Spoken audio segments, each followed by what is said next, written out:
Hi, everybody. My name's Joe K. Welcome to another Day in the Underground. I'm here with a very special guest. He goes by the name of Postcard. He's gone by several other names in the past. How hard was it for you to say that? Dude, it took me it took me a good 3 to 5 milliseconds of brain power to I could figure see out it. what I was supposed to be calling you right now because it's been a transformation, man. But it's been cool to see. So Yeah. let's dive right into that. What's My what's guy what's goes. going on? What's going on in the last year or so? Here, you changed the name. Let's go through the progression. What did you Progression of what? start? I have an album called Progression, but that was when I was So PFV. so let's go through the name history here, okay? Because when I first discovered you, it was Postcard for Veronica, and From. then and then it morphed. Yeah. Like it morphed. Talk about the progression here. Like where did it Okay, start? so Where did it go? back in the day, when I first started making music, I was an acoustic only act pretty much. And I played acoustic guitar and sang. I did a bunch of touring around Ohio anyways, and like coffee shop soundtrack type shit. You know what I'm saying? And I went by the name Postcard from Veronica. It meant absolutely nothing. One of my really good skateboarding friends came up with the name, and the first time I ever did a show, they asked me what my band name was, and I said Postcard from Veronica because it was the first thing that hit my head. So I started as Postcard from Veronica and did acoustic music, and eventually I started doing rap music because I sound engineered for local artists, and I started making rap music because I started rapping on one of their beats for fun, and it ended up doing better than any acoustic song that I had ever done. And so once I started doing rap music and found out that it was fun and profitable, I was like, damn, I can't call myself Postcard from Veronica. So at the beginning of one of my songs, I just said PFV. I was like, I think I whispered it and it was really awkward. I was like, PFV. It was just super silly, right? So then I ended up becoming PFV for the next almost decade. And recently, within the last year, actually starting July of last year, I rebranded entirely to Postcard. So it's always been essentially the same thing, Mhm. just different variations of the same name. And a lot of people that don't know, they're like, oh, you used to be PFV. What happened? And I'm like, if you actually know what that stands for, blank. Right. It made perfect sense to me when you did it. Yeah. Um, you But know, you, it, dude, you've known me for literally like a decade, which is wild. That's insane to think about. dude, it is really crazy too. Like, and not only you, but a bunch of other rappers too. Like over the last decade, all think of all the people that have dropped off and just went into the abyss. Think about the people that have kind of risen up over the last decade or so. And then you find the Yeah. people that have just completely stayed exactly in the same spot that they were at 10 years ago. It is really interesting to watch. Um, I was going through the list of names that I had for you over the last so many years. I had Um, Postcard for Veronica. I yep. had Matt PFV. I Yep. had PFV. I'm Hmm. pretty sure at one point there was a Facebook account called Postcard PFV. I could That be was wrong actually on my, that. no, you're right. That was actually my original one though. So before I Okay. was ever even anything, like when I made my initial Postcard from Veronica account, it was Postcard PFV. That was always the Ah, thing. Yeah. okay. Yeah, and so now we've landed on Postcard. Um, Tell me a little bit around the business side of that. So obviously with Spotify, with social media, making a brand change like that, especially this late in the game, is a pretty bold move. What have you seen Yeah, as I've been far as told that. results? And like, what were the things you were kind of worried about with changing your name, or maybe other people were worried about? Well, I had a big issue about being blackballed in the industry and also being shadow banned on certain things that I don't really need to get into all and disclose all that information, but it was a real thing that happened to me. And I was kind of looking forward to getting through that. And it, it was really great to actually like emerge out of that. And it's also probably another reason that I started doing so well afterwards and immediately was almost back up to where I was in the past. It took me like 3 months to eclipse myself on Spotify. You know what I'm saying? Which was wild, absolutely wild, because we have a decade in as Mm-hmm. that. Branding wise, it's actually a lot easier for me now because Postcard, it sounds better than an acronym. Very straightforward and to the point. And when I was PFV, I was battling with like an eye condition. There's an eye condition called PFV. There's also what is it? A wine. There's a wine company called PFV. It's just like a lot of bullshit, and a lot of people that actually were putting ad revenue into the searches for that name. and it was actually very hard. Originally, when I switched to Postcard, I was talking to this guy who owns a record label. His name is Shan. And he was telling me, he was like, bro, I don't know if that's a good idea, because I think it's a bad idea because there's a lot of things called Postcard on the internet.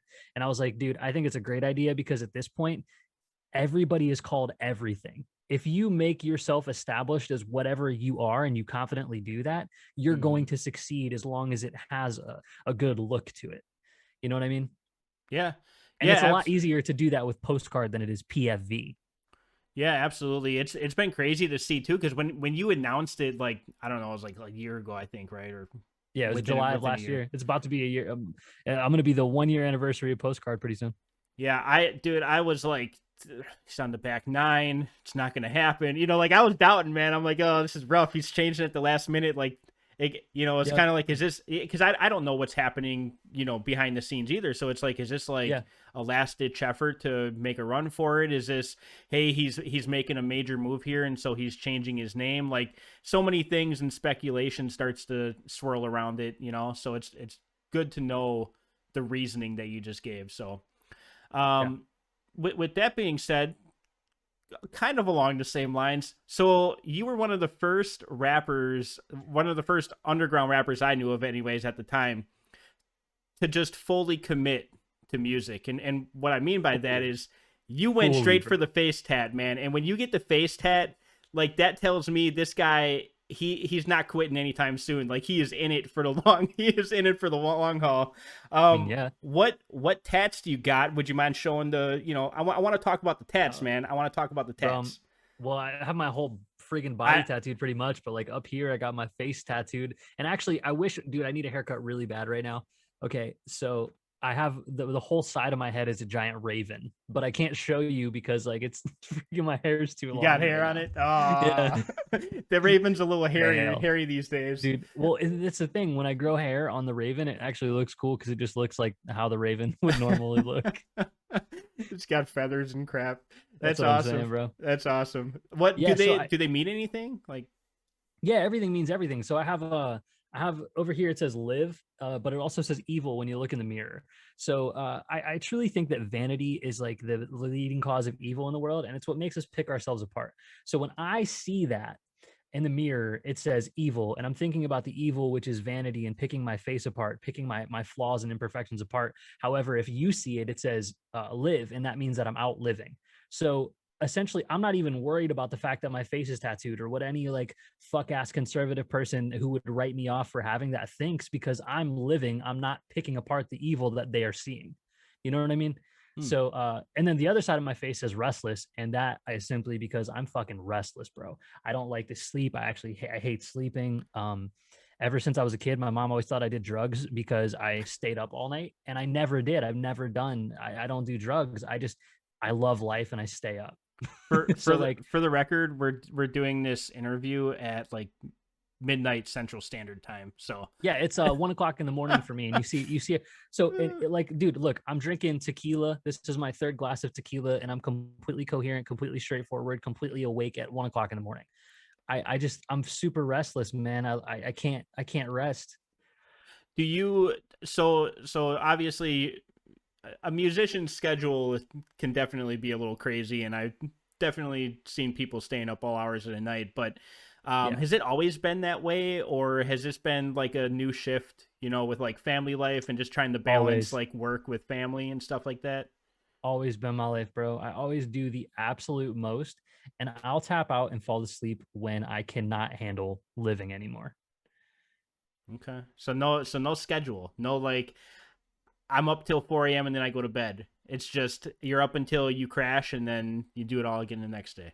Yeah, my schedule it differ. It varies every day. Hmm. Hmm. It's never the same, bro. Like I'm never in the same city. I'm never in the same routine. It just routines don't exist. Obviously that works better with kids. So I still stick to the routine for my daughter. And then when my son is born, obviously I'm going to have routines with him, but it doesn't affect me at all. Yeah, yeah. I can't even imagine that because right now, I have a 9 to 5, and then I do this typically during the evenings, and sometimes I'm up till 1 or 2 in the morning, and then waking up at the god awful hour of the morning at like 7 o'clock for whatever. But Yeah. even on days where I don't have to go to the grind, man, the kids just knocking on the door, like they're ready to go, you know. So like, has Yeah. that obviously that's a big change since I think the last time we talked forever ago. Having kids around, how has that been, and how has that impacted like what you do or how you do it? So honestly, man, it probably helps me because as you know, probably I've lost both of my parents in the past 2 years, and I don't really have a Mm. strong family aside from that was all I had, man. So I don't have anybody to fall back on, and having children gives me even more of a motivation. Like if I lose, everybody loses. I can't lose. I don't have that option. So I like having that is like extra weight pushing me forward. Yeah, yeah, for sure. What was and I'm sorry to hear about your parents passing, man. I know Thanks, man. that's a tough thing to go through. Yeah. Um what was that relationship like, growing up, and like what was it like as your music career was progressing? So I was always really close to my parents. They were a great family. I was actually adopted at birth. So technically I've never had what they call like blood family or whatever. I personally don't even believe in that. I think family is who you choose to surround yourself with. But they were really great people, and they got me simply because they loved and wanted me, you know? So I had a really good relationship with both of my parents my entire life. And moving forward in my career, at first they were actually kind of hesitant. They always pushed me to do what I wanted to do and to be happy and be successful in what I wanted to do and not what someone else wanted me to do. But at first they were kind of like, I don't know if this is going to be profitable. Maybe you should do something that like, is more conventional. And when I started showing them that I was turning over revenue and turning over profit at the beginning, they went to some of my shows. And even there was like, like 50 to 100 people there, but they're all like screaming my name and screaming my songs. They were kind of like, oh shit, this is for real. He knows what he's Yeah. doing, you know? Yeah, they'll definitely wake up the parents. Correct. And then they got super supportive, and they were really, really supportive my entire career, like no matter what happened. But I think they always saw that because I've always been self-sustaining. I have my own business for a decade, so they were always like in tune with that. Yeah, and I think too, once they start seeing you make the moves you've been making over the last few years, especially, Yeah, yeah. and you start that rise, more and more business aspects come into play. Like that people can start to kind of see the more tangible aspects of a music career, watching somebody work and progress in the music industry, because it's not Uh, just Dude, pumping out a song. I'm never gonna forget, man. One of those defining moments. My parents were out having dinner at night, and they called me one time. I don't remember what year or anything it was, but uh, they called me and they were like, "Hey, do you want to come join us for dinner?" And I was like, "You know what? Fuck it." So I was in the middle of a studio session. I just stopped and I went and I had dinner with my parents, and I pulled up on them, and then that night I paid for both of like I just paid for the entire thing. They invited me and I paid for everything, and it was just like that. Like I said, it was a defining moment in that, Hmm. because it's kind of like, oh shit, this did that. I don't know. Yeah. And they were like incredibly proud of me for stuff like that, and that Yeah. was always such a wholesome feeling. Yeah, isn't it crazy, like just getting that sense of accomplishment and like that sense of pride that your parents and your family has for you for making those like little things, like going out to dinner like you were describing and paying for the meal, like off of Yeah. the hard work and the dedication you had put in, like that just speaks volumes. And Yeah.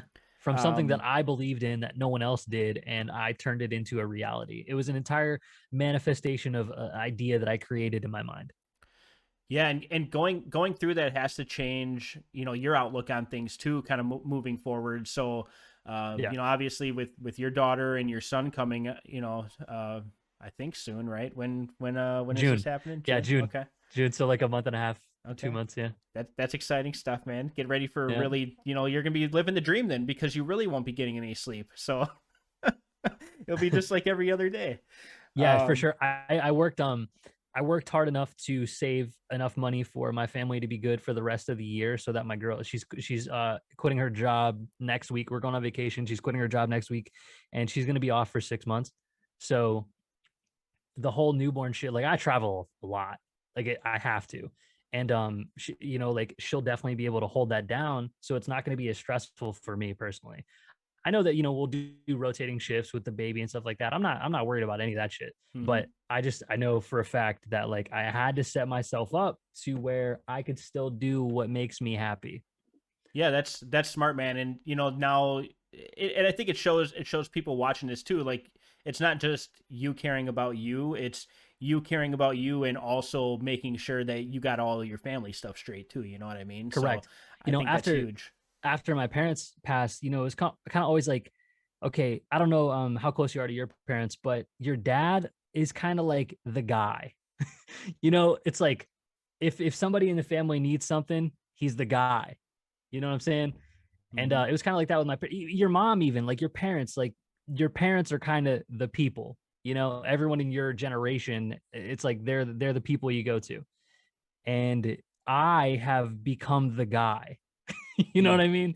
Like, and I was forced into it. I didn't choose this life, but I was bestowed upon me. And now I'm stuck in that. And I 100% am like that. It's like I grind for not only myself, but everyone around me. And I think the true definition of a man's success is not by how successful he is, but by how successful the other people around him are as well. Yeah, absolutely. And along those same lines, do you think with everything that you've gone through, in your journey, and watching, maybe a little bit of doubt or maybe a little bit of hesitation, from your parents at first, does that change how you're gonna look at your kids when they're pursuing their passions and their dreams? Like, how do you envision that down the road? That is a great question, and I think that I am going to be entirely encouraging to my children in the way that my parents were not to me. Um, and this is no shot at my parents. It's just a shot at the generation of boomers. They realistically had a weird, twisted view of the world, and it was very like authoritative oriented, kind of like you do what I say you do. And it's kind of, that mindset is dying out, especially like if you want to have the free market thrive, you want to have progression, you want to have people thriving by creating their own wealth and their own new sources of revenue, new sources of business and stuff like that.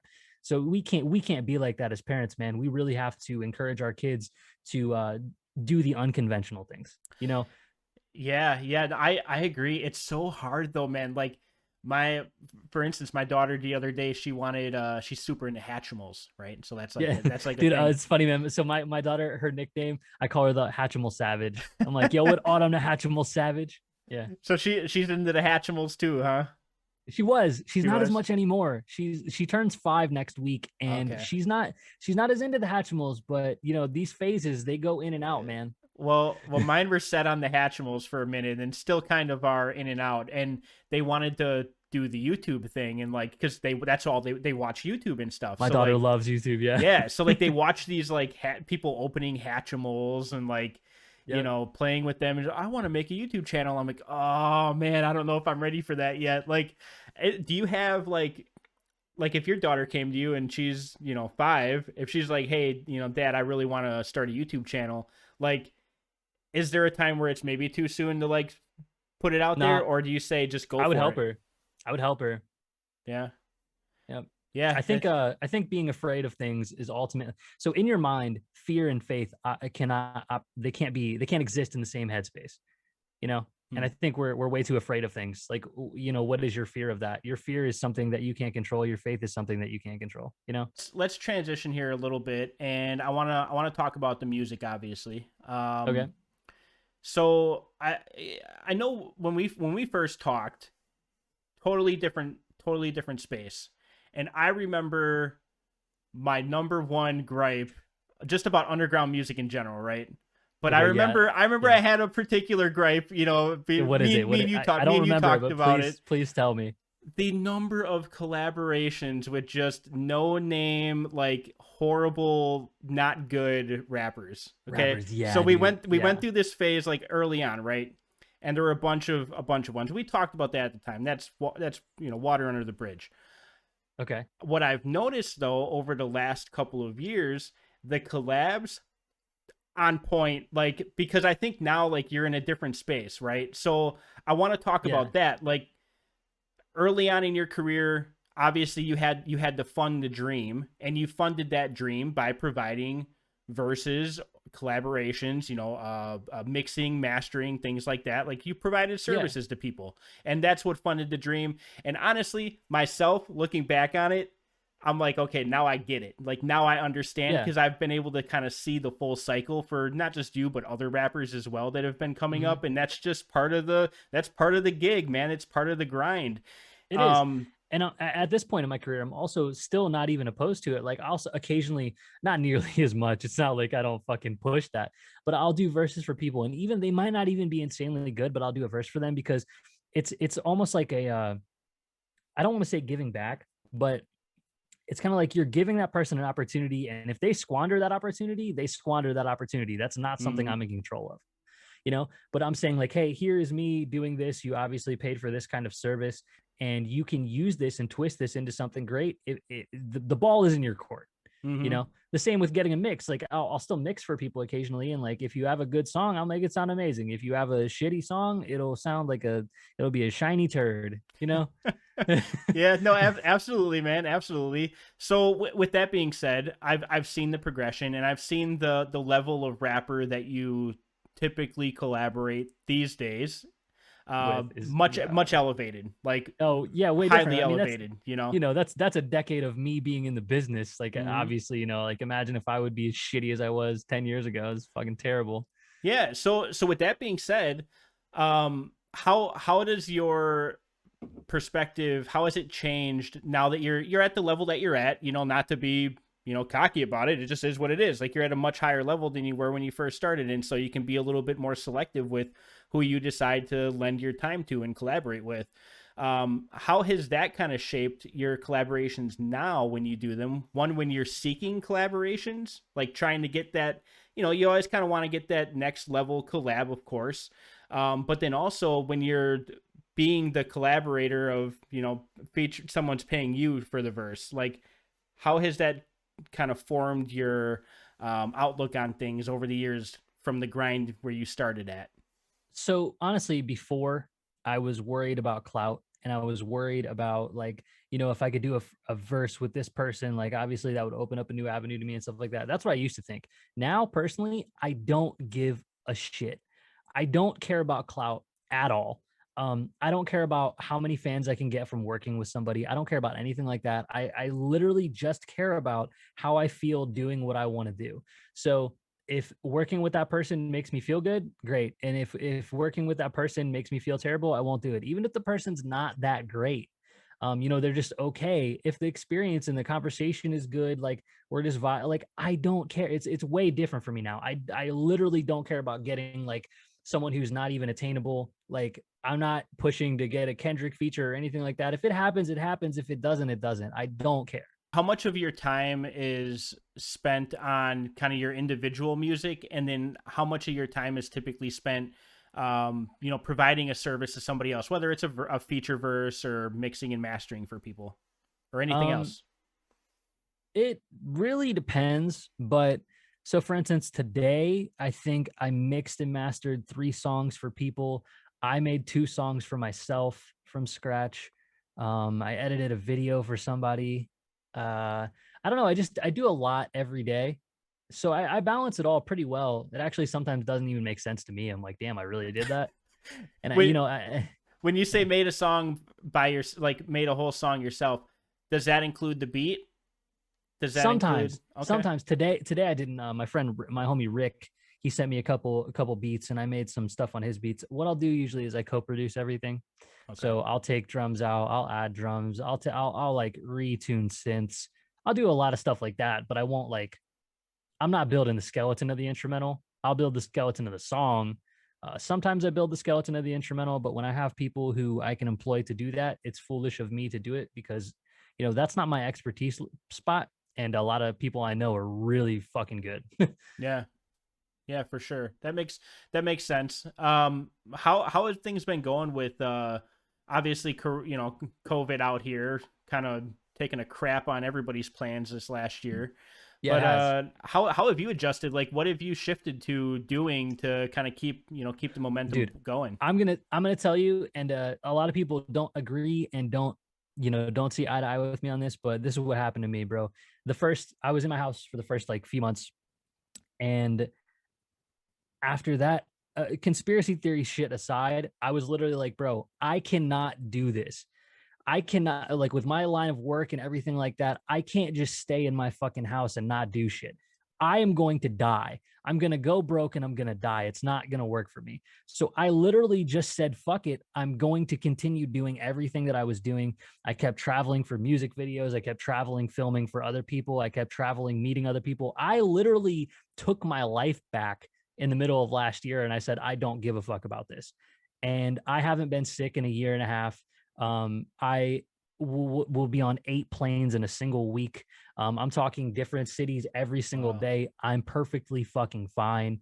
So like it really fucked me up at the beginning, bro. And like I hate the way that life is. I hate that I can't go to a store without a mask on. I hate that everybody is so paranoid and so divided, whether like obviously COVID is a fucking real disease, it's not fake, but I mean like the whole way this has divided everybody and made everybody so on edge has really fucked everything up.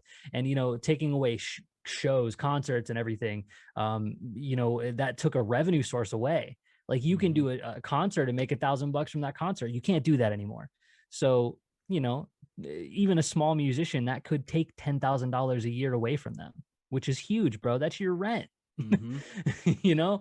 So like I said, dude, I literally, aside from the concerts, I said fuck it. I started booking studio sessions everywhere, doing my own stuff. I just I was like, I'm over it. Have you hit any roadblocks along the way? Like, like you said, like even though you're going full steam ahead, a lot of the rest of the world is kind of in this Yeah. state of limbo. I feel like, like they just No, don't know they they are. don't know what to do. They're kind of paralyzed. So like how They is are. is that impacting some of your moves? Like, 1,000%. And it's even influenced some of my interpersonal connections and relationships with people because they don't fuck with what I'm doing and I don't care. That's always been mm, like a driving, especially after losing my parents. It kind of changed me entirely. I don't care what anybody thinks about me ever. It's like I cared what my mom thought about a decision that I made. Like, why would I care about some random guy that's sitting next to me on the plane? That's I don't care, man. Like if I make a song that somebody doesn't like, I don't give a fuck. I just simply don't care anymore. So it goes into like life. I'm not going to pussyfoot around it and beat around the bush with my friends who don't think the same way I do. I can coexist with people very well. It's just like I'm not gonna have that shit pushed on me. yeah, yeah, absolutely. I mean, and I feel like again, outside perspective, since the Yeah, jump, I've always kind of gotten that impression from you. Like, like, dude, we used to troll like hard back in the day, man. yeah. Like, we used to troll real hard, and I think that's what kind of always kept me interested was like, no matter how hard you were getting trolled by anybody, like you just kept moving. Like it never I seemed like you don't. I cared. truly, I truly. I was gonna make a sound. I truly don't give a shit, bro. Like I could not give a fuck less. Yeah, no, I've definitely always gotten that impression from you, man. So it's good. It's good to know you're staying consistent through the years. Oh, Um, 1,000%, bro. Always stay consistent.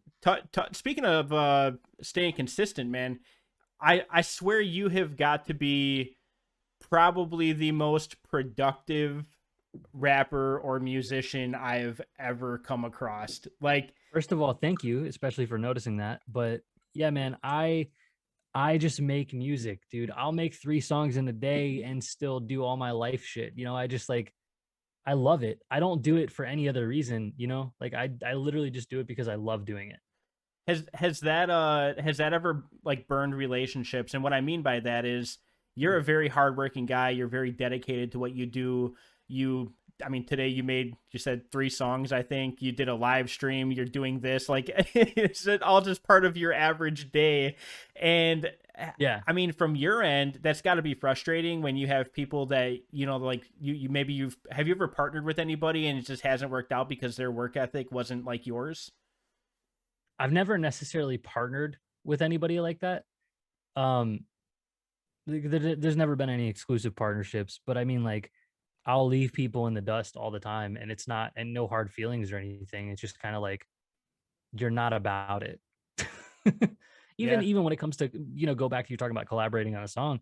If I send somebody something and they just can't get to it, I'm off it. Like a few days later, I'll finish it and just cut them off, and it's fine. I don't involve my emotions and feelings in the business shit at all. Yeah. Yeah, that's interesting to know, because I would think, just with how often you work, like I can only imagine how many people that I've seen just kind of flake out or fizzle out on things, and then to be that productive and to be working that hard towards your dream, I guess it's kind of good to know. I mean, you just keep doing Yeah, you, and you've always been very yeah, independent. So I think that's the key here. That's the takeaway I'm getting, is there hasn't really ever been a time where you've had to rely on somebody else to get something done. You just go and get it done yourself. If they want to be correct. along for the ride, you invite them sometimes, but the second that they Yep. start dragging you down, you just kind of toss them to the curb and keep going. Exactly, because So it's like it doesn't matter, you're just not on the same wavelength as me about this, and there's no hard feelings about it. It's just X, like done. yeah. Who's been your favorite person to work with over the years? I was looking at your channel and looking at like the features, and I see a couple people that pop up very frequently. That is Notebook, like especially over Oh the yeah, like years back, there were my homie famous. tons. Yeah, I swear there yeah. had to have been 100 songs with Notebook. With no, but yeah. So him and I actually like we jump started our careers by collaborating with each other. You know what I'm saying? Like, dude, we did albums together. We did multiple albums. I love working with Note. Um, Also, you probably I don't know Chase, how much of Postcard you followed, but from the old PFE channel, yeah, I used to work. Dude, Chase and I still do records all the time. Like Chase is one of my really like best friends, bro. We talk to each other every few days. We FaceTime for like an hour. nice, nice. Yeah, he's a local guy too, right? Is he in Ohio, or was in No, Ohio at one No, point? he's in Canada, bro. He lives Oh, in Canada. okay. Yeah, he's flown out here many times. We've kicked it. Nice, nice. Yeah, he was the other one I was going to mention, because I've seen, again over the years, just tons of Yeah. collaborations, which is cool, because that, as you see some of these other people, their careers taking off. Like I look at Chase in particular too, and he's definitely grown over the years. Oh, dude. Um, Watching you guys like continue to collab though, like it's cool on two fronts. One, it shows like the fans and the people from the outside that, one, that collaboration was real to begin with. Like Yeah, those thousand songs were percent. real. Those were songs that were wanted to be done, not forced to be done. um which just makes the music better 9 times out of 10, man. Like, Facts. I don't have a single record with anybody that was forced to be done. I don't have one. when you hear those collaborations that just, they pop up out of nowhere, they're people that don't even make sense, but you get the sense that somewhere in the background, like somebody's making this crap happen. Like someone's like, hey, Yeah. you over there, you two are gonna make a song together, and we're gonna see this blow up, and then it just fizzles out because the chemistry just wasn't there. Yeah. Yeah. Someone on one side wasn't feeling it. um so I want to tap in a little bit to some of the experiences you've had on your way up. I know it's been, definitely had to have been rocky at some points. Can you describe some of your hardest moments along this journey to getting to where you are now? Um Oh man, I think probably the hardest thing that ever happened to me was when I'm not going to say any names. I'm just going to tell a story. When I had my art stolen publicly and I said something about it and everybody gave me shit for it, and I was very vocal about it and very immature at the time, but at the same time I literally had no choice because like you have people that win Grammys and shit just like just ripping into your shit and not giving you any credit for it. And when you're vocal about that, the industry kind of makes a mockery of you, and that was huge, man. I I went remember that. I Yep. went from getting 30 or 40,000 views in my first week to getting 1,000, bro. Dang. They blackballed the living fucking shit out of me. I'm resilient. I never quit, and I think that the only way to win is to never quit. But like, dude, the industry is a nasty place, and I've met with record labels. I've met a lot of people that people look up to, and they're shitty people. And just seeing all that has been like a huge deterrent from actually wanting to be part of that. Yeah, I remember that stuff blowing up, man. I think it was picked up by like what All was Death the Facebook Digital. It page, was like Now All Death This or Digital. something, Yeah, or exactly, bro. yeah, I'm talking yeah, millions and millions of views. I had death threats. It was nuts. It was nuts. Literally, there were people saying like, "You should be happy this person stole it from you and made it better. You fucking piece of shit. Kill yourself." And I was wow, like, it's just that's just such a weird thought process, and it showed me that like 65% of the people that are out there that listen to music have the IQ of a peanut, and that is stressful. yeah, yeah, dude, that was crazy too, and you're not the only person to have ever have gone through that. Like this I'm happens not. more often than I think people even realize. And look, when it happens, the person that gets shafted is always the person that's down in the dumps. Yep. Yeah, 9 times out of 10, man. That's how that works. It never, and that's the irony in and of it, in all of it is like somebody's exposing it, right? Whether it's the Mm-hmm. artist or whether it's a fan or whether it's just some other outlet that's putting it out there, like, hey, look what I found. You know what I mean? It always ends up coming back and just screwing the little guy every single time, like Every time, bro. every time. Literally every time. And it's just like, I don't know, man. It's the balance of good and evil in this world. And there's a lot of evil, bro. And it sucks that we reward the evil, especially with the internet. So if I'm a compulsive liar, I can think about the best lies to tell people. And I can make a page, create a fake persona about myself and tell people these lies and get rewarded for all of these lies, right? Mm, But if I'm my true self, I'm always going to get judged for it. But I can make up a lie that will appease everybody. mm-hmm. And these big artists, a lot of times they do that, man. They make up lies that appease, that placate, they entertain everybody, and they're essentially living throughout an entire lie. Like everything that they do is a lie, but they get rewarded for each and every lie. So the more reward that they get, The more they're going they, to continue. yeah, It's like the a more they lie. drug.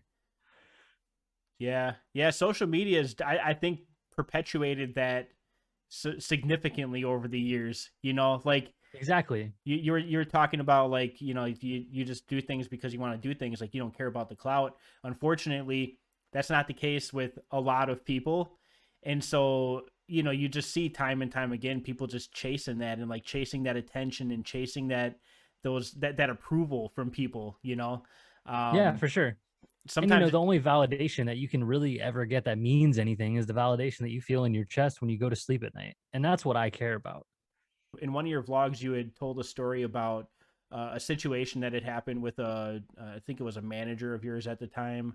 Um, Oh man. if you had to give a brief, and hey, go check out Postcard's vlog. He's got a bunch of information on there, so Oh you fuck can yeah. watch all this Fuck info that too. vlog. So gotta plug anything, plug everything. Okay, I mean channels Yeah. everywhere, names everywhere. Just plug it all. Just go check it out though, because it's very interesting. So in 60 seconds or less, I don't want you to have to rehash the whole thing. What Yeah, yeah. happened? Like what I went hired on? a manager. It's super, super simple breakdown here. I hired a manager. Made everything look real good. Got me some record label meetings and everything. I was places I'd never been before.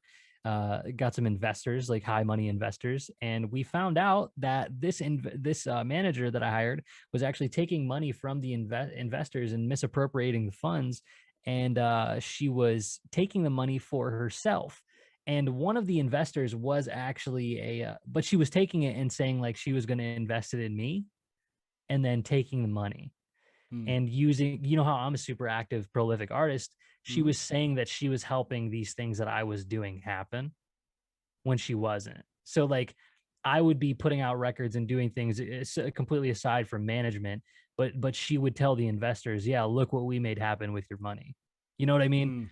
Hmm. So she was a shitty person. And what happened was we ran into an investor that was a lawyer, and he wanted to see actually receipts of everything that we were doing, and she could not provide them. So he subpoenaed her bank account, and he went off on her and found out that she was doing this. So now she's in a lawsuit. She got a default judgment against her for $150,000.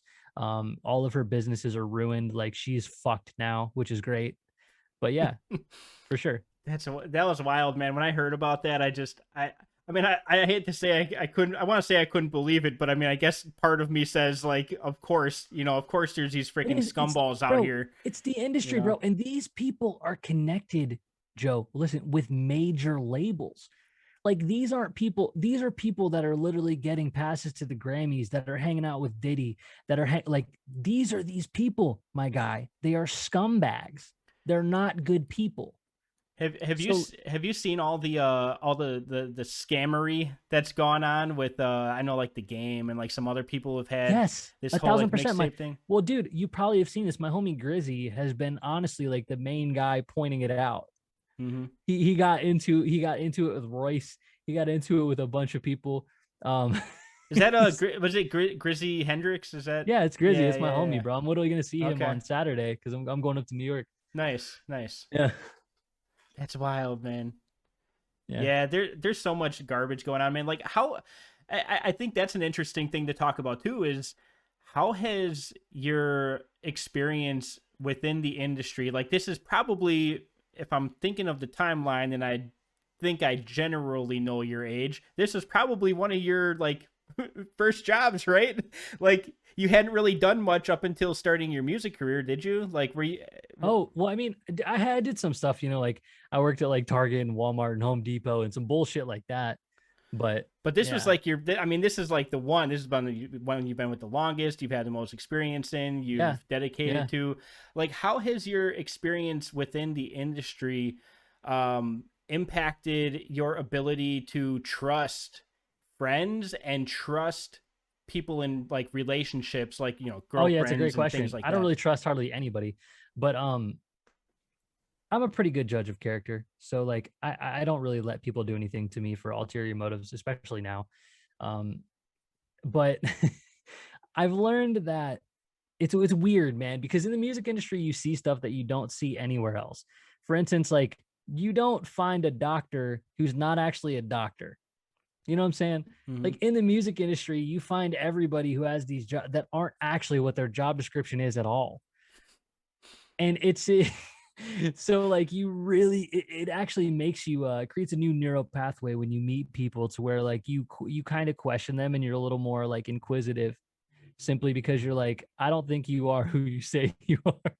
Yeah, I can't imagine, man. Like I think too, like the higher up you go, and the more fame you get, um, I think it become. I would imagine. I haven't been there, but I would imagine it's got to become more difficult. Like more difficult to like interact Yeah. even like with fans and stuff, like those interactions you used to have when you were small and like you could kind of pay attention to like what other people were saying and like you can kind of read between the lines a lot of the times because your fan base was a lot smaller. As it Yeah. grows, you don't become out of touch, but it becomes more difficult to really see and hear Yeah, everything that dude. everyone's saying. I think the most frustrating thing for me in all that was uh coming up, people in music for some reason they don't understand that there's a lot of gray area. They have this weird thing in their head that you're either the guy in his mom's basement or Ariana Grande. There's no in between, you know? And it's Yeah. like, bro, that's like saying that it's like you're either a nurse or a brain surgeon. It's like this field has so many different places to fall in line at. It's like, Yeah. and there's like you go up and so it's been weird because the point that I'm at now, people are very strange because I'm not super famous or anything, but I'm the party trick. Hmm. So like I'm like knowing me is cool, having me tell the story is cool. So it's Hmm. like it's really weird, man, because you get people that will want to hang out with you and want to do stuff with you, but the only reason that they do that is simply because it's cool. Because your postcard. Yeah, it's That's it. weird. Yeah. It's weird, and a lot of times it's easy to see through that because your super good friends are not going to do that. So how has your so one person that sticks out to me is Mike, or kid behind the camera. Yeah, my homie Mike. How did that friendship, like how did that friendship You're gonna love form? this. You're gonna love this. We both entered a "Don't Funk Up Our Beats" contest, right? I Yeah. swear to God, I swear to God. And Mike messaged me because I was like I was literally the first person to enter. And he messaged me and he was like, "Bro, that shit was kind of gas." And like he was like, "Yo, I'm a rapper too." This is funny because Mike, he has like a couple million subscribers now. Hmm. At the time, he was super funny, man. He sent me a message and he was like, Yeah, man, I got like 180,000 subscribers. Like he was flexing on me with 180,000. But we became friends after that, and we always talked because I was like, bro, I literally don't know your channel and I don't care how many fucking subscribers you have. That's cool. I appreciate you. And like we literally stayed friends for like what has it been, like 7, 8 years now? But I met him through Don't Funk Up Our That's Beat. dude, don't funk up our beats in some roundabout way, okay? Like as pissed off as that contest made No, a that lot shit of was great, people, bro. I it wish was it was great. still a thing, man. I agree. I agree. You know, in those moments, it was like everyone's always pissed off because they didn't make the top 25 or they didn't make the top 10 or they didn't make the top 5 or they didn't win. Like everyone's pissed off for a different reason, I would right? actually But go off. I would go off and say that they created the internet culture of rappers. dude, I 100% agree. Funk volume, like think of all the things that's like when I think about, so I think about 2010 was literally my introduction to underground hip hop music, period. Like I Yeah, didn't know it existed. I wasn't paying attention to anything. 2010 came around, Hobson, Funk Volume, and from that point, like, you know, I started dabbling in other stuff, but yeah. that culture and it was like a community. Like you had They were Funk fucking Volume. pioneers, Yeah, bro. dude, and everybody rapped. Like everybody that followed Funk Volume, I swear to God, they were a They rapper. became a rapper. Every single Yeah. one of them. So like, you know, they inspired a lot of people, which, you know, I joke about like there's a trillion freaking underground rappers because of them, Oh, there is. but there's a lot of really good underground rappers that were inspired by that movement and that got connected within that movement with a bunch of other people that they're still, you know, hanging around with today. Yeah. So shout out to them for that for sure. Um, Which I is crazy. And I think that Hobson was actually able to let people know that it was possible because he took you into his process and showed you how he recorded it from his room and then was getting a million views on his video. So like you mhm. saw that you could, and he was like one of the first people to really show that. Yeah, and Because other people showed it, they just weren't successful, or if they were successful, it was tainted because it was their entire success was contingent upon them knowing someone else. yeah, definitely. What's been your most I guess proud moment as an artist? You know, what's the thing where like, and maybe there's a couple of them. Maybe there's a couple. What are some key milestones along your journey that you look back at and you're just like, dang, that was huge. That was a huge moment for me. Back in this kind of has shaped the whole course of my life, especially now. I lost my mom in 2018, but I think it was 2013 or 2014. I did a show with Hobson. Funny enough, like now that we're fucking talking about Hobson, right? I did a show with Hobson, and I remember it being a big ass crowd, and it was a crazy ass moment. And after it, I remember my mom giving me a thumbs up, and she was like, "Awesome, son." And I don't do anything now unless I can close my eyes and see her doing that. So like if I'm it comes down to even what I'm doing in my daily life. If my mom wouldn't be like, "I'm proud of you and that's awesome what you're doing," I don't do it. So like I kind of like tap into thinking about what would make my parents proud at this point. And anything that my parents were like super proud of me for in my entire career was always like the paramount thing. Hmm. And things like that, like that. I did that show with Hobson, then I did that fucking dumb Suplex City shit. But I remember anything that that. Yep. yeah, that my parents saw me doing things that just like they swelled up with pride because they're like, that's my son making these moves entirely by himself independently. Hmm. So that always like now that I'm the same exact way. Every time I do something, I just think about that. Those were definitely some huge milestones. Yeah, but bro, it's funny, man, because like I've done a bunch of shit that people will look at and be like, "Oh my fucking god, why don't you tell everybody that and scream about that?" But like, it's just part of my like a daily thing, Well, you know. hey, but that's what I need right now, man. I mean, flex, you know, flex the what you may Um, consider a small thing. Like okay, I think I've it's done good for cut. people to Yeah, go know ahead. like what you like. What are some of the big things that like may not even be big for you, but they may just not be big to you because now you're used to Okay, making bigger moves. You know what I mean? okay, cool. Thank you for putting this back into perspective for me so that I can actually expand upon this. Um, So I mean, I've done shows with Twista, Yellow Wolf, Ritz, Snow the Product, Royce the 5'9". Royce the 5'9" put his arm around me before and been like, "Yo, you're dope as fuck," and I'm like, "What?" Um, I've done shows with Hobson, Jaron Benton, like all of Funk Volume. I've done a bunch of shows with people. I've done work with. I have a song with OT Genesis. I have a song with Johnny Craig. I wrote on his album. If you know who that is, he's a rock singer. I wrote a bunch of stuff on his album. He found me on the internet, reached out, and was like, "Yo, you're dope, bro." And we created a friendship, and we like talk sometimes. I do work with him. Nice. Um, I am like super connected to all of like the people that you would see in the YouTube scene. I'm pretty much friends with all of them, and I call them and talk to them all the time. I have records with like Gone, Luke Gone. I have records with Futuristic. I have records with Crypt. I have records with I don't know. I have records with literally everybody, bro. And I do these things on a daily basis. Like if I want something to happen, I call one of these people and we make something happen. But that's simply because I'm always a super genuine, real dude to these people in person. And when I meet them, we create and establish genuine connections. Mm. Um, I have met with Rock Nation. I've met with multiple other labels. I literally fly around the country all the time, doing music videos and stuff like that. I just was down in Miami and I did a music video with Recognize like last month. I don't know if you saw that. He's from Strange Music, really Mm. cool guy. His name's Ben. Awesome, awesome guy. Um, that same week, I was up in New York doing a video with Grizzy Hendrix. I don't know, bro. I do stuff like that all Yeah. the time, No, and that's great. That's great, man. it That. becomes like it's just what you're doing that day, you know? Mm-hmm.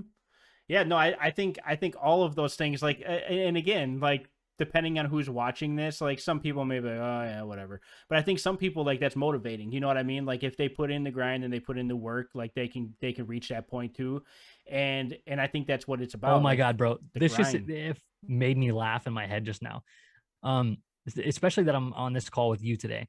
Uh guess who hit me up in my DMs today to do a record and I sent him two records. Lyr- Think just think don't funk up our beats. Was it a contestant, or are we talking somebody from Funk Yeah, Volume? let's say contestant, yeah. Oh man, dude, I could guess like five people right now. I don't. Just guess one. Playboy the Beast. No, actually, I talked to him recently, and I sent him a record. He never got back to me about it, but Savage. no, no, it was Street Light, Oh, Streetlight. Freaking Streetlight, dude. bro. Real talk. The Street Oh Light is no. dope, bro. He's good. He's good. I'm not gonna Oh lie to no. you. I gotta cut the vlog off, man. I gotta No, I'm just kidding. No, he messaged me today, and I was like, yo, what the fuck? Because I got in contact with him because a fan randomly tweeted like y'all should do a record, and we like honestly, this is gonna sound funny. I've done a lot of records like this because of that. Hmm. That's good to Yeah, know, man. For like, that's awesome to know that you pay attention to what your fans are asking for. all the time. That's awesome. That's awesome. Yeah, for That's sure, dude. that's freaking wild, dude. It would be freaking Yeah, street light. that's Oh super funny. yeah, that's Dude, awesome. fans always connect the craziest stuff. Like, I used to work with this girl. Her name was Taylor, and she was like a YouTuber and an Instagrammer and shit. And she had a huge fan base. And randomly, someone tweeted, she was like, "I want to make music. Who should I make music with?" And they were like, "Yo, make music with Matt." And she flew me out to California to write a bunch of songs with her. And then after Wow. that, we remained friends for like 4 years, bro. And then she got me. I went out to Arizona. We rented a huge ass mansion, did a music video. It was crazy. We threw a big ass huge party, bro. That's Like, nuts. all from some fucking guy going, y'all should do a song together. So honestly, like, and seriously, the record that I do with Recognize recently, someone tweeted and was like, "Yo, y'all should do a song together." And next thing you know, I was in Miami filming a video of them. It's just like I always pay attention to that, and I love shit like that happening. I'm gonna have to keep doing that then, because I like, I definitely always speak my mind, and I'm always like, hey, you and you over here, you guys need to make a song together. And sometimes I feel like I'm kind of like being a douche, because sometimes I It am, works more but than you think it does. that's good to know, man. That's good to know. That's People pay attention to that shit. Yeah, that's good to know. I'll have to keep that in mind and start coming up with some crazy combinations of collaborations here. See what sticks That and just literally, know. it literally happened to me today because Shizzy, well, he's six Mm-hmm. seconds now. Yeah, yeah. So Shizzy, and I hadn't done record, but today people were commenting like who I should collaborate with, and someone said Shizzy, and I was like, yeah, bro, I sent him a record like a while back, and he didn't respond to me. And then Shizzy saw that response because we follow each other, and he was like, bro, I didn't even know you sent that, and he was like, yo, send these today. And I sent him some records today.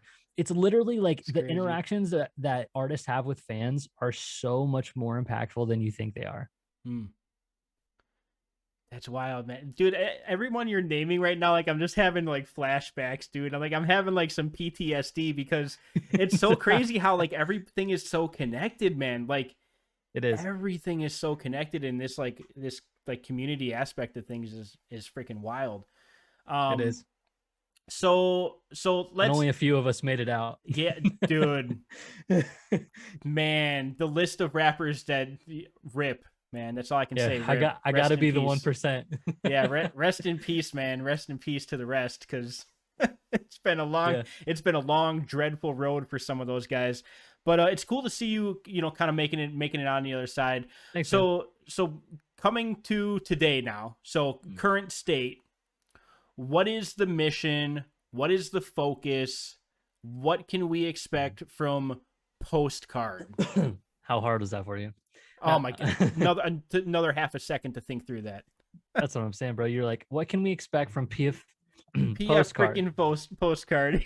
Postcard from Veronica. Yeah. Honestly, bro, I really don't know because I live my life. Oh God, that sounded like a what is that? Fast and the Furious. I live my life a quarter mile at a time. Okay, but no, seriously. I live my life in the moment in a sense of like all that I can control is my happiness in this moment right now. And if I'm not happy in this moment right now, I'm never going to be happy in the future. I can't put my happiness in the future. I can't put my happiness on a future project or anything like that. So I don't live like that. Like something crazy could happen to me next week. Like next week, you could be like, oh, what the fuck? I just talked to him and now he's on a song with Jack Harlow and he's in a music video with the baby. I don't know because like stuff like that will literally happen randomly because I'm living and doing what makes me happy in the moment. So like if I'm in Atlanta and I want to go to a studio and record a song real quick because it made me happy in that moment, I do that, you know? Hmm. Um I can't even say what my plans are because my plan is to make sure that I am happy for the rest of my life in the moments that I'm living in. Hmm.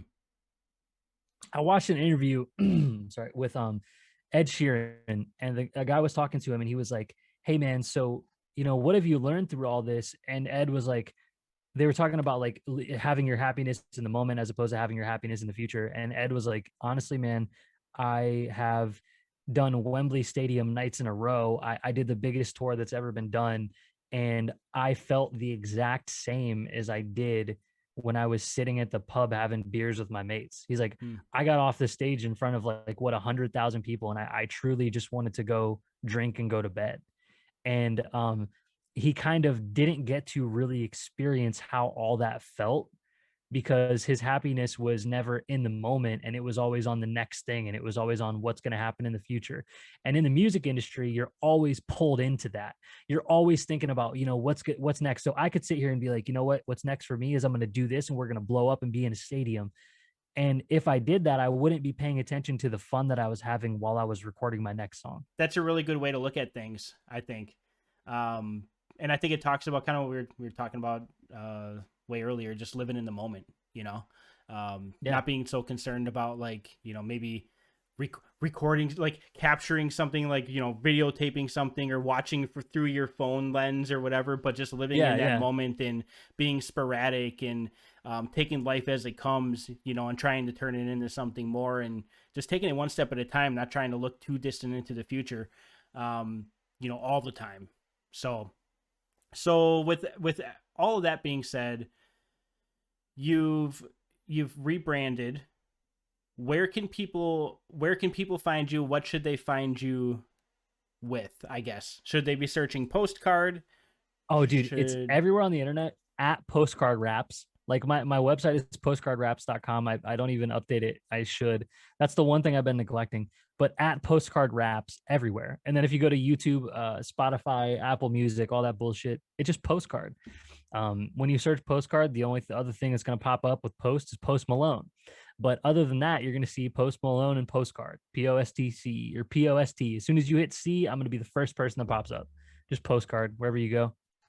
Would you rather people stream your music, purchase like Heavily. physical? Like, what do you I recommend? would I would rather have people stream my music and enjoy it for what it is because it's out there and it's always going to be out there and that's their access to it. If you enjoy it and you find something in it, go listen to it.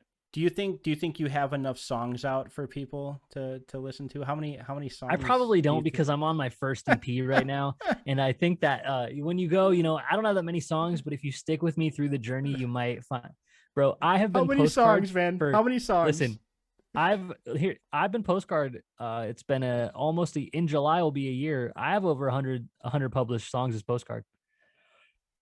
That good God. How many? So I gotta ask, and maybe you don't even have the number, but how many songs under any of the other names have you amassed over the years? Like, how many are out there and available?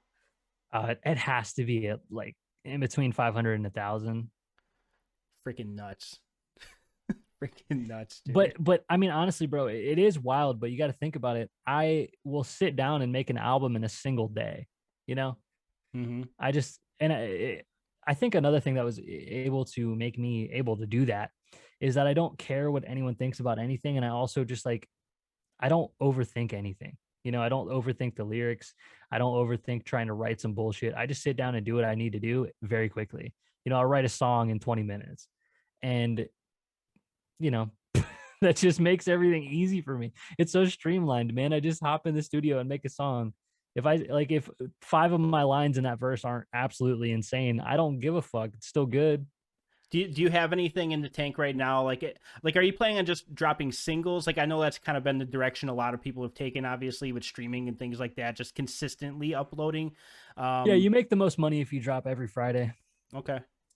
So I mean that's what I'm doing. Just generally every single Friday I drop a new song. I'll probably do that for the rest of ever.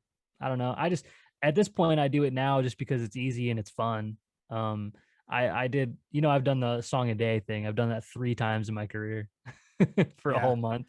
I just did that in March. This March I did a song a day. I've seen you do all kinds of crazy crap, man. Freaking albums in, a day, verses in 15 minutes, a song a day for, a month, 2 months, however many months you Yeah, bro. decide. You should Yeah, exactly. You should see what happens when I go to these studios and I work with people that I've never worked with before. And I make a song in their studio. They look at me like I'm like Jesus just walked on water. It's ridiculous. And I always laugh because I'm like, dude, I'm just doing what I love to do. It's like I don't know. I don't see it as anything else. Yeah, I mean I know you've made songs from like fans giving you words and like you'll put that Yeah, in a song and stuff. Like you've always like it just seems to come so freaking easy to you, man. Like it I've seen does. so many people struggle writing a song and be like, "Oh, I'm working on this song, I've been working on it for 3 weeks." You'll just go in there in 3 minutes, you'll have your freaking first verse done, your vocals laid and half mixed Exactly. already. Yes, exactly. uh, That's just how I operate, and it's like I said, it's because I love it. I don't do it for anything else. Like when I'm making that song, I don't think about how well that song can do commercially. I literally just do it because I'm like, damn, I'm vibing, I'm enjoying this right now. These are my thoughts, unfiltered, raw, unfiltered thoughts, and that's why it's like that. well, I appreciate what you do, man.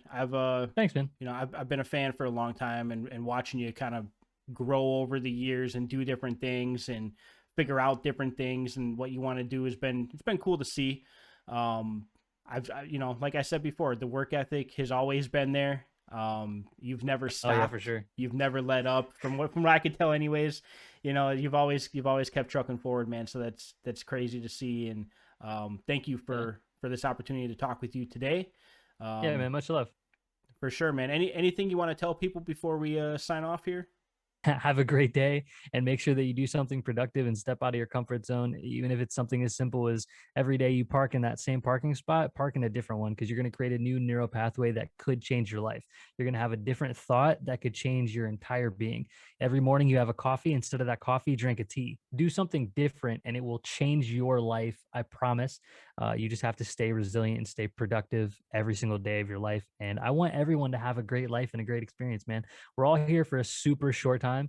And like even the music that I make, like I don't like none of this shit matters, bro. Just everything that makes you happy in your daily life is what matters.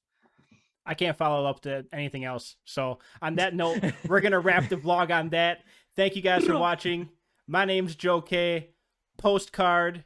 It's just another day in the underground. See you guys next time.